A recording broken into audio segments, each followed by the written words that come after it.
শুরু হয়েছে জাতীয় ঐকমত্য কমিশন ও রাজনৈতিক দলগুলোর মধ্যে চলমান সংলাপের দ্বিতীয় পর্ব।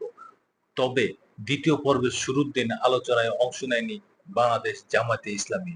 ১৭ জুন সকালে ঢাকার ফরেন সার্ভিস একাডেমিতে জাতীয় ঐকমত্য কমিশনের সহসভাপতি অধ্যাপক আলী রিয়াজের সভাপতিত্বে শুরু হয় দ্বিতীয় দফার সংলাপ। এতে অংশ নেয় বিএনপি, এনসিপি সহ ৩০টি রাজনৈতিক দল।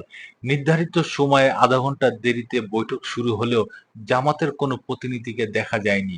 বিএনপি নেতা সালাউদ্দিন আহমেদের আসনের পাশের আসনটি জামাতের নায়েবে আমির সৈয়দ আবদুল্লাহ মোহাম্মদ তাহেরের জন্য রাখা হয়, তবে তা খালি ছিল বৈঠকের শেষ পর্যন্তই।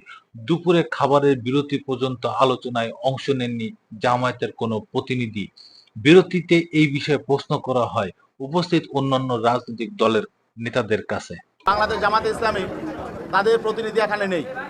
তা আমি এই বিষয়টা প্রশ্ন করেছিলাম এখানে যারা রয়েছেন ঐকমত্য কমিশনের ভাইস চেয়ারম্যান এবং অন্যান্য প্রতিনিধিগণ, তাদের কাছে প্রশ্ন করেছিলাম যে জামাতে ইসলামী যেহেতু একটা গুরুত্বপূর্ণ রাজনৈতিক দল এবং তারা অতীতে প্রত্যেকটা মিটিংয়েই ছিলেন, আজকে তারা কেন নেই, তাদের প্রতিনিধি আজকে এখনো পর্যন্ত আমরা দেখতে পাচ্ছি না কেন।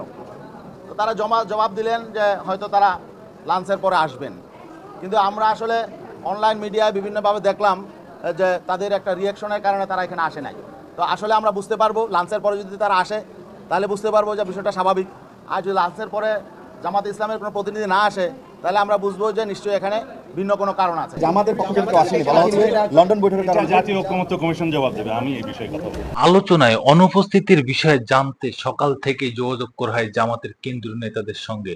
দুপুরে রাত পর্যন্ত এই বিষয়ে কথা বলেনি দলটির কেউ।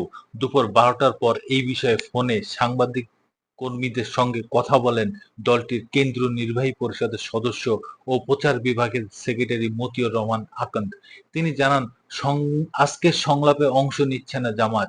জামাতের একটি সূত্র গণমাধ্যমকে জানায়, লন্ডনে ইউনূস ও তারেকের মধ্যে বৈঠকের পর যৌথ বিবৃতিতে নির্বাচনের সময়সূচি ঘোষণার কারণে অসন্তোষ দেখা দিয়েছে। একে অবমাননাকর ও উপেক্ষামূলক বলেও মন্তব্য করেছেন দলটির সিনিয়র নেতারা। দ্বিতীয় পর্বের প্রথম দিনে সংবিধানের ৭০ নং অনুচ্ছেদ সংসদীয় ১০০ আসনের নারী প্রার্থী ও সংসদের অন্তত ৪টি স্থায়ী কমিটির সভাপতি বিরোধী দল থেকে নির্বাচনের বিষয়ে আলোচনা করা হয়েছে।